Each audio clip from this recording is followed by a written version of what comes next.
Jusque dans les années 80, l'économie du Valais central est assez classique, reposant sur l'agriculture, le tourisme, des PME et surtout la grande industrie.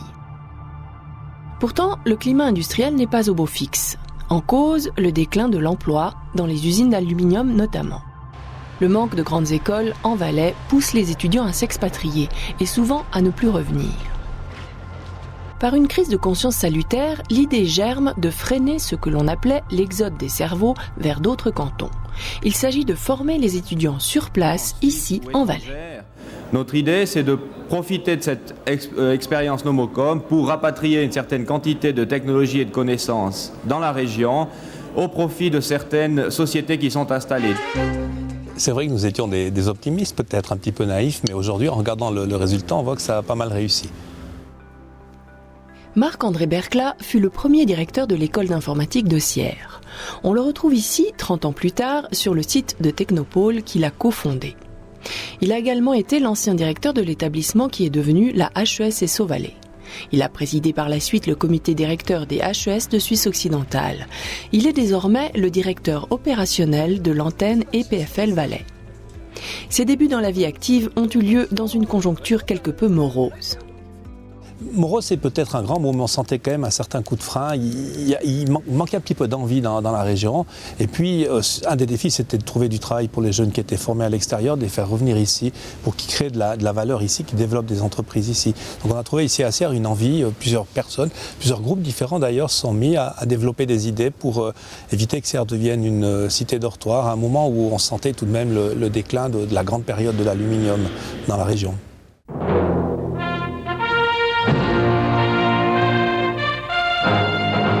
Au début des années 80, la région sierroise est en pleine ébullition. En l'espace de quelques mois, plusieurs projets, à première vue utopiques, voient le jour. Et ça bouge dans tous les sens. La création du festival de la bande dessinée, l'organisation de la fête du Petit Bois, la mise en place de l'école du tourisme, le démarrage de la télévision locale Canal 9. On dit que c'était un peu la grande époque de la jeune chambre économique. Il y a eu là un foyer, disons, de gens qui étaient très innovants, créatifs, qui avaient plein d'idées. Et puis ça s'est ouvert un peu dans toutes les directions, dans l'événementiel, et puis petit à petit autour de l'informatique. Dans les différentes réflexions menées à l'époque, l'idée de créer une école d'informatique fait son chemin et finit par s'imposer. Bon, le point de départ, c'était de dire qu'il faut amener des formations en Valais qui soient différentes de ce qu'on a aujourd'hui. Il n'y avait aucune autre école, à part l'école suisse du tourisme qui est arrivée en 83. Et puis à un moment donné, quel type d'école ? Quelqu'un a dit, tiens, bien, si on faisait une école d'informatique, c'est nouveau, c'est sûrement intéressant. Puis c'est parti comme ça. Et puis l'idée, c'était de dire qu'il faut donner des possibilités aux jeunes de se former ici. Tout le monde n'a pas forcément les moyens d'aller à l'université hors du canton. Et puis ensuite, bien sûr, quand ils seront formés, il faudra leur trouver du travail. Le succès est fulgurant. Les locaux s'avèrent rapidement trop exigus. On ouvre salle sur salle. Dès 1987, on remet les premiers diplômes. Madame Béatrice Dupré de Sierre.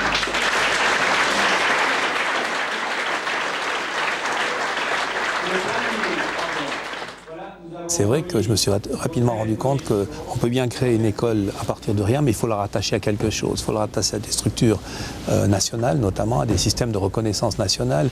Et puis ensuite, il faut que cette école, elle ait un programme qui soit orienté dans une direction ou l'autre. Donc on est parti sur l'informatique de gestion. Et puis on s'est très rapidement attaché à penser aux emplois pour les gens qu'on formait. Nomocom, nouveau moyen de communication. Le 1er mai 1987, les PTT annoncent la mise au concours des communes modèles suisses pour la communication. La télématique fait des progrès, on jalouse un peu le succès du Minitel français.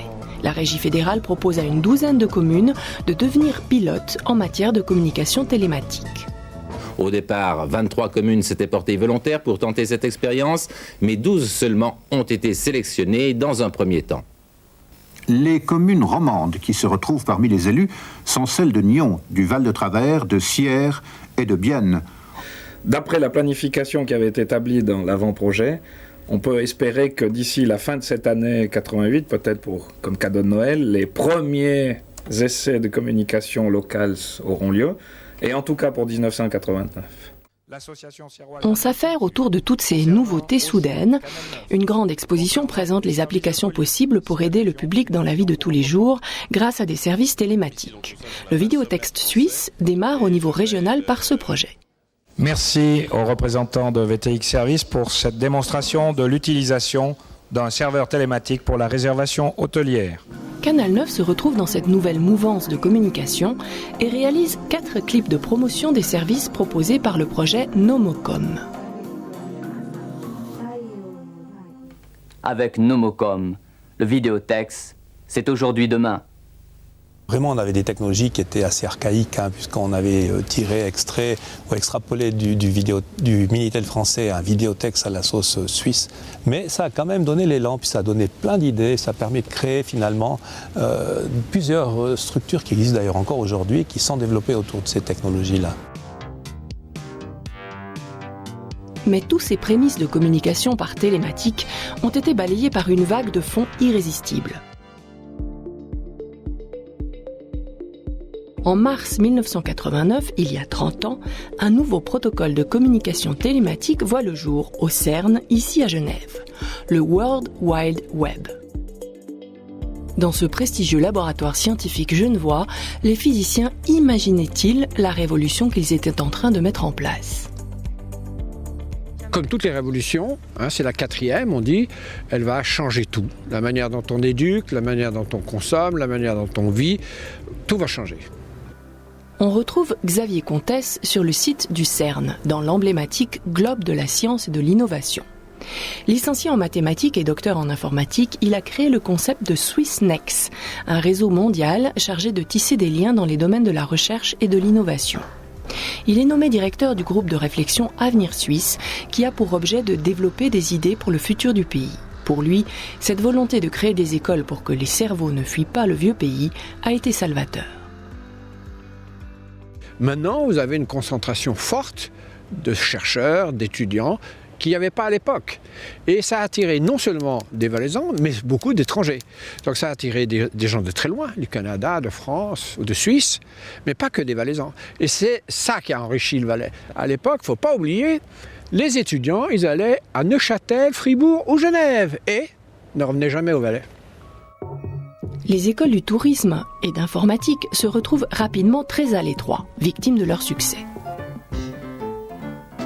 Si l'école d'informatique prévoit un manque de locaux pour 1989, l'école suisse de tourisme, elle, en souffrira déjà durant ces prochaines semaines.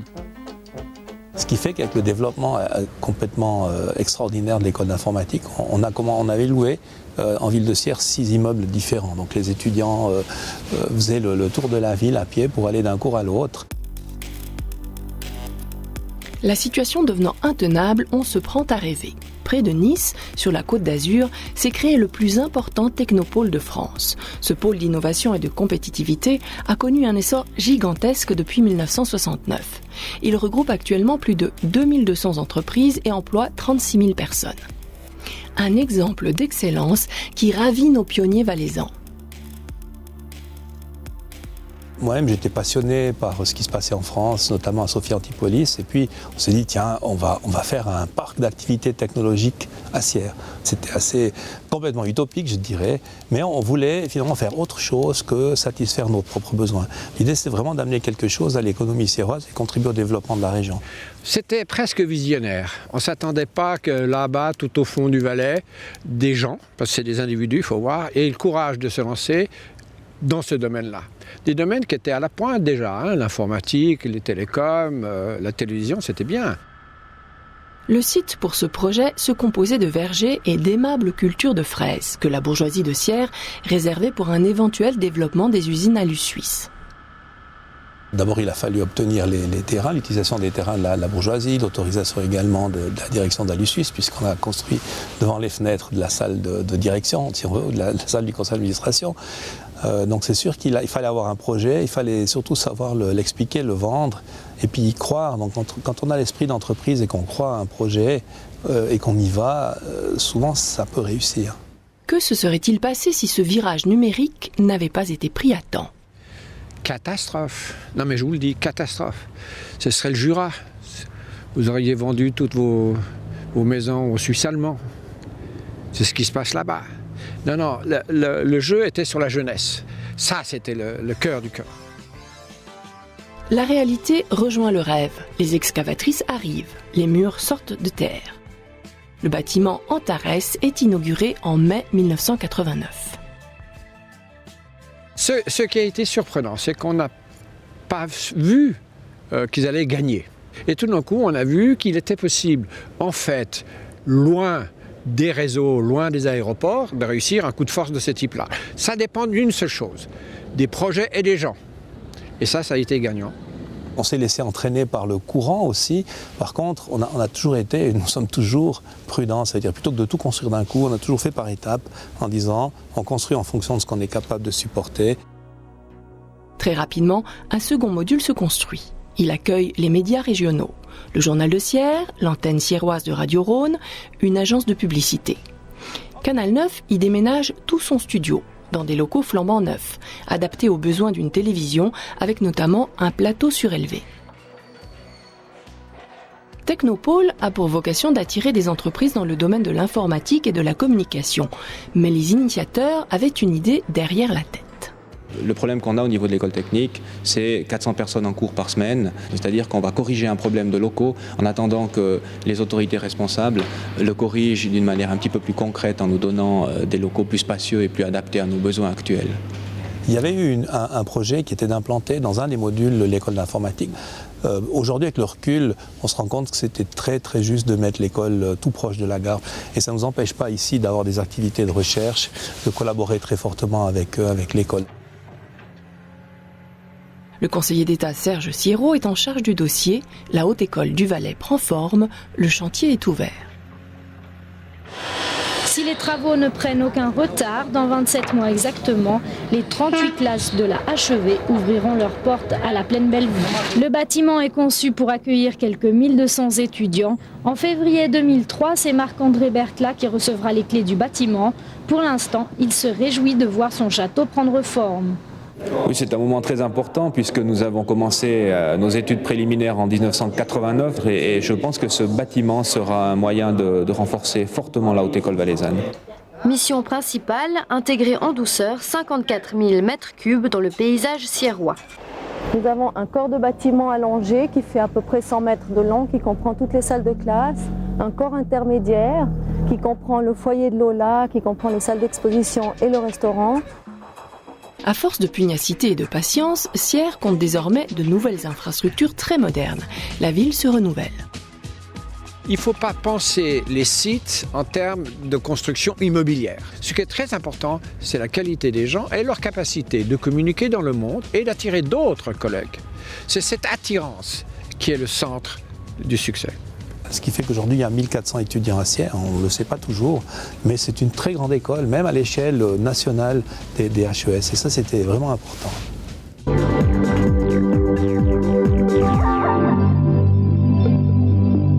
Le site sierrois de la Haute École valaisanne a ouvert ses portes ce matin. La Haute École valaisanne saura-t-elle trouver une âme?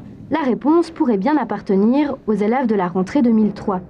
L'inauguration, quant à elle, est prévue en mai prochain. Un beau bâtiment, pour utile s'il en est, ne fait pas tout. L'important, c'est la reconnaissance de l'école à différents niveaux. La HEVS, c'est fini. Désormais, il faudra l'appeler HES-SO Valais, un nom qui résulte de son union avec les autres écoles francophones de même nature. C'en est bien fini des solutions précaires des débuts, avec des identités fortes pour chaque école, chacune dans leurs locaux. L'identité propre de l'école de tourisme, de l'école d'informatique, s'est noyée un peu dans ce bâtiment. Ça a été compensé par l'accès au niveau HES, c'est-à-dire au niveau universitaire. C'est d'abord pour les étudiants qu'on fait une école, ni pour les directeurs, ni pour les profs, ni pour ceux qui gravitent autour. Pendant ce temps, le site de Technopôle n'a de cesse de s'agrandir. Les entreprises affluent, les instituts de l'école s'y multiplient. Voilà le dernier local libre. Pratiquement toutes les surfaces sont occupées. Si ce développement se poursuit, le Technoarc devra s'agrandir. La partie qui est actuellement construite va jusque-là et l'extension et la construction complémentaire possible, c'est cette partie ici sur le plan. Il y a une espèce de ciment qui a pris avec différents ingrédients. Et je pense que le Valais est là autour en train de développer quelque chose qui continuera à demander des efforts de la part des autorités, de l'école, mais aussi des entrepreneurs. Et cet effort est en train de payer. Et je citerai un autre cas, c'est le Tessin qui a très bien réussi son coup. Et le Valais, c'est deux exemples de cantons périphériques qui en principe avaient des difficultés de communication, ont su utiliser les méthodes et les technologies modernes pour passer outre. Pour qu'une région prenne son essor dans le domaine des nouvelles technologies, tout repose sur 3 axes. Il faut de la formation, avec la HES-SO, il faut de l'entreprise, avec le site de Technopôle, et enfin de la recherche, avec les instituts. Et ce triangle formation, entreprise, recherche a été le secret de tout. C'est-à-dire que ça a alimenté, c'est comme un moteur qui tourne et qui fait fonctionner le système. Dernier exemple de synergie, la création de la Maison de l'entrepreneuriat, un projet de la HES-SO dédié à la création d'entreprises. Cette activité a pris place dans l'ancien foyer de l'ALU Suisse, rebaptisé Foyer de Technopôle. Avec ces espaces conviviaux, le foyer renforce encore le positionnement du Technopôle sur le marché des centres de séminaires. Et en parallèle, la HES, par la filière économie d'entreprise, lançait l'idée du projet Team Academy, qui est une nouvelle manière de former les entrepreneurs. On s'est dit, c'est idéal, on va faire un lieu complètement différent pour former des entrepreneurs. Puis on a toujours ce souci quand même de ne pas oublier d'où on vient, quoi. On a perdu déjà beaucoup de traces de l'industrie valaisanne. Et ça, c'est dommage. Donc, à notre petit niveau, on essaie de faire quelque chose. Bien des pièces du puzzle ont été mises en place au fil des années. Mais pour que ce bel ensemble continue de prospérer, il ne faudra pas manquer le dernier virage. Il va falloir faire très attention dans la nomination des successeurs. Oui, à un moment donné, les gens passent la main. En termes de ressources humaines, il faut amener beaucoup de flexibilité, de nouvelles idées, de nouvelles personnes et des gens forts. Mais il faut les trouver. Ce projet, il doit continuer non seulement avec nous, mais surtout après nous. Il doit continuer ensuite avec des personnes qui prendront la relève pour que SIA vraiment confirme sa place aujourd'hui dans la digitalisation des services. Ça, c'est la ligne principale qu'on va donner pour le développement des nouvelles activités sur ce Technopôle. Cet essor du numérique, parti de l'imagination de quelques utopistes, représente un progrès fulgurant pour la région. Avec tous les efforts fournis pour aboutir à cette réalisation, le referait-on ?